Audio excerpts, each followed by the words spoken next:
ఇప్పుడు లైట్గా పసుపు వేసుకోవాలి. పసుపు వేసుకొని ఒకసారి ఇలా తిప్పాలి. ఇలా తిప్పేసి కాసేపు మూత పెట్టేసి మగ్గనివ్వాలి. మగ్గినాక మనం ఇది మిక్సీ పట్టుకున్నది ఉంది కదా, ఇది వేసుకోవాలి. ఫ్రెండ్స్, ఇందాక ఈ పొడి పట్టాను కదా, ఇది ఇప్పుడు ఇలా వేసుకోవాలి.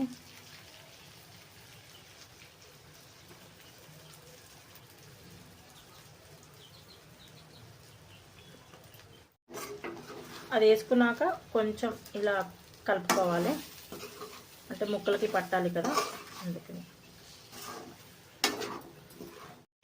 లాస్ట్కి కొత్తిమీర వేసేసి ఒక్కసారి ఇలా కలిపేసి